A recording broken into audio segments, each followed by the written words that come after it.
Michel Alliot-Marie, bonjour. Bonjour. Merci d'avoir accepté de répondre à nos questions. Vous avez été ministre de la Défense. On sait que dans la nuit de vendredi à samedi, la France s'est jointe aux États-Unis et à l'Angleterre pour frapper en Syrie. Dans la sphère politique française, les réactions sont divisées. Selon Jean-Luc Mélenchon, c'est une aventure de revanche nord-américaine, une escalade irresponsable. La France mérite mieux que ce rôle. Elle doit être la force de l'ordre international et de la paix. Maintenant, je vous propose d'écouter un autre expert.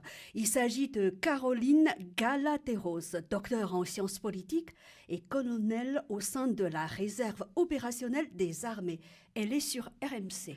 Il y a un piège narcissique qui est tendu aujourd'hui au président Macron et j'espère bien, et je suis ici et je suis ravie de pouvoir le dire, il ne faut pas qu'il tombe dans ce piège. C'est-à-dire le piège narcissique. Le piège narcissique, c'est le piège qui vise à le pousser à intervenir aux côtés des Occidentaux, des Anglo-Saxons, des Anglais et des Américains, au nom prétendument justement de la morale, de quelque chose qu'il faudrait absolument faire. Or, ce qu'il faut comprendre, c'est que dans ce conflit, ce qui est en jeu, c'est la repolarisation du monde, c'est-à-dire les Américains sont en train de faire rentrer l'Europe dans le rang.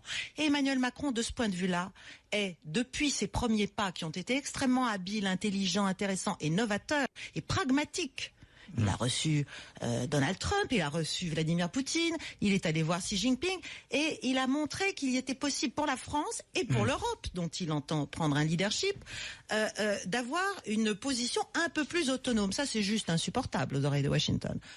Michel Alliot-Marie, le président français serait-il tombé dans un piège narcissique ? Je crois que sur des sujets aussi complexes et aussi difficiles que cela, il faut être très clair et bien distinguer les différents niveaux. D'abord, sur ce qui s'est passé en Syrie et les frappes françaises, il y a un niveau technique où les militaires français, obéissant aux ordres qui leur ont été donnés, ont fait la démonstration de leur professionnalisme et de leur efficacité. Et les Rafales ont effectivement lancé un certain nombre de missiles qui ont exactement atteint leur but et ont tous atteint leur but. Ce qui prouve que l'armée française est effectivement l'une des meilleures armées au monde. Deuxièmement, sur l'opportunité de la frappe en Syrie. La première des choses, c'est de dire que dans les situations de conflit, il y a un certain nombre de règles internationales à respecter. Et dans ces règles internationales, il y a le non-usage contre des populations civiles d'un certain nombre de produits, et notamment de produits chimiques. Dès lors qu'effectivement, une partie au conflit viole les règles internationales, il est normal qu'il y ait une réplique. Et pour ma part, d'ailleurs, je regrette que l'ONU ne sache pas faire davantage respecter les résolutions qu'elle prend. C'est un problème de crédibilité. Lorsque l'on dit que quelque chose n'est pas bien, il faut être capable d'assumer les sanctions. Troisièmement, sur ce qui s'est passé en Syrie, si effectivement il y a eu usage de gaz toxiques, il est normal qu'il y ait une réaction. Le problème, c'est d'en avoir effectivement la preuve et de savoir qui est coupable. Et là, c'est un problème de renseignement. J'espère, je ne le sais pas, puisque je ne suis pas en charge, mais j'espère qu'effectivement, nous avions bien nos propres renseignements. C'est un problème tout à fait essentiel que d'avoir ses propres renseignements. J'étais ministre de la Défense lorsqu'il y a eu la guerre en Irak. Et je me souviens très bien, à une réunion de l'OTAN, comment M. Rumsfeld est arrivé avec des photos de satellites en nous disant « Regardez, ce sont des rampes de lancement de missiles qui pourront porter une ogive nucléaire. » Pour lui, c'était une preuve. Pour lui, il avait ces photos. Mais nous, Français, qui avons des satellites d'observation, nous avions pu prendre aussi des photos. Et sur ces photos que j'ai apportées à mes collègues ministres de la Défense de l'OTAN, on voyait très bien qu'il ne s'agissait pas de lampes de lancement, mais de silos de blé. Donc, je dis effectivement qu'aujourd'hui, le vrai problème, c'est de garantir l'autonomie du renseignement. Mais et justement, notamment du renseignement technique. Donc, je pense, moi, je ne suis pas ministre de la Défense, je n'ai donc pas accès à cela. Mais je pense que le ministre de la Défense, que le président de la République, lorsqu'ils ont pris ces décisions, devaient avoir effectivement des preuves. Sinon, ce serait un véritable problème. Et c'est là où nous rejoignons la dernière partie, c'est-à-dire la stratégie globale. Je suis gaulliste. Et donc, j'ai toujours dit que la France devait avoir sa propre position. Une position où elle a des alliés, et c'est normal que l'on agisse avec ses alliés lorsque certains sont menacés ou lorsqu'on le décide, mais cela ne veut pas dire que l'on doit être aligné ni sur les États-Unis, ni sur la Russie, ni sur qui que ce soit d'autre.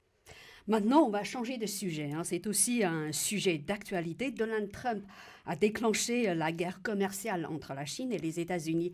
La Chine n'a pas tardé à riposter. Alors, quelle est votre position sur la question? Moi, ce que je pense, c'est qu'il ne faut pas confondre défense des intérêts de son pays, ce qui est quelque chose de normal, et d'autre part, protectionnisme. Défendre les intérêts de ses producteurs, de son économie, c'est quelque chose de tout à fait normal. Là, vous parlez de la Chine? Je parle de la Chine, je parle de la France, je parle des États-Unis, je parle de l'Espagne, je parle de l'Europe, d'ailleurs, en tant que telle. C'est normal. Un responsable politique est là pour aider son pays à se développer, à exister, pour faire en sorte que ses habitants vivent mieux. Donc ça, c'est quelque chose de normal. Le protectionnisme, c'est autre chose. Le protectionnisme, c'est la fermeture des frontières, c'est le refus de commercer. Et ça, je pense que c'est quelque chose qui va à l'encontre de l'intérêt général. Le protectionnisme, c'est moins de flux commerciaux. C'est probablement aussi moins d'échanges, y compris sur le plan de la recherche, sur le plan intellectuel. Je pense que c'est un repli sur soi et que le repli sur soi va à l'encontre de l'intérêt général, c'est-à-dire à l'encontre du développement économique, à l'encontre également de l'épanouissement de chacun, de l'amélioration de la situation de chaque citoyen, de chaque citoyenne. Quand vous parlez du protectionnisme, c'est à Donald Trump que vous pensez? Je pense effectivement aux États-Unis et à Donald Trump. Ce qu'il faut bien voir, et je le dis depuis longtemps, c'est que les États-Unis ont toujours eu une certaine tendance au protectionnisme. Pénétrer les marchés... Même avant Donald Trump? Même avant Donald Trump. Pénétrer les marchés américains dans un certain nombre de domaines, c'est quelque chose d'extrêmement difficile. Je ne vais même pas parler du foie gras et d'un certain ou du camembert, puisqu'il y a eu des guerres du foie gras ou du camembert. Avant, c'était le foie gras. Aujourd'hui, c'est quoi? C'est les produits chinois, n'est-ce pas? Voilà. Et de la même façon que des produits européens également. Et je l'avais vu également, notamment en ce qui concerne le marché de l'armement, où il y a un certain nombre de restrictions, où à la fois les États-Unis et encore plus Donald Trump aujourd'hui nous demandent d'ouvrir nos propres marchés sans que la réciprocité soit assurée du côté des États-Unis. Donc tout ceci, effectivement, fait partie de négociations. Quelle est la part de la négociation? Quelle est la part du risque de blocage total? Ça se voit au fur et à mesure. À votre avis, quelle est la meilleure issue possible de cette affaire? C'est bien entendu la négociation. Est-ce possible? Bien entendu. Bien entendu, la négociation est toujours possible. C'est aussi une question de volonté politique. Et peut-être d'ailleurs également de pression de l'opinion publique et de pression des industriels eux-mêmes qui sont concernés. Par exemple, vous avez été ministre de la Défense. Aujourd'hui, la France et la Chine coopèrent dans le domaine militaire. Je pense notamment à la proposition qu'a faite Emmanuel Macron lorsqu'il était en Chine. Il a demandé à la Chine de coopérer avec la France dans le domaine militaire en Afrique. Comment voyez-vous cette coopération franco-chinoise sur le continent africain ? Je me suis beaucoup occupée à développer la coopération dans le domaine de la défense entre la Chine et la France lorsque j'étais le ministre de Jacques Chirac, et à la demande d'ailleurs du président de la République. Je me suis rendue plusieurs fois en Chine. J'avais d'excellentes relations avec mon homologue de l'époque. J'ai visité un certain nombre de centres, notamment de centres de formation, et nous avons beaucoup travaillé ensemble dans le domaine du développement du civilo-militaire et également dans le domaine de l'échange. Notamment de l'échange des militaires au niveau de leur enseignement. Déjà à l'époque, d'ailleurs, c'était l'époque de l'Afghanistan, que j'avais attiré l'attention sur le risque que représente pour tous les pays le terrorisme. Et je sais que c'était également une préoccupation de la Chine. Depuis et aujourd'hui, c'est vrai que la Chine joue un rôle de plus en plus grand, notamment en Afrique, notamment sur le plan économique, où la présence chinoise est très importante. Il est normal que la Chine se sente aussi concernée par le risque de déstabilisation de ce continent par le terrorisme. Et par conséquent, je pense effectivement que la Chine peut jouer un grand rôle dans la lutte contre le terrorisme. Aujourd'hui, nous avons un arc terroriste, ce qui effectivement représente un risque pour chacun. Nous devons donc tous y travailler ensemble contre l'éradication du terrorisme. Maintenant, on change de sujet. C'est la dernière question que je vous pose. En février 2018, un milliardaire chinois a racheté 3000 hectares de terres agricoles dans l'Indre et l'Allier.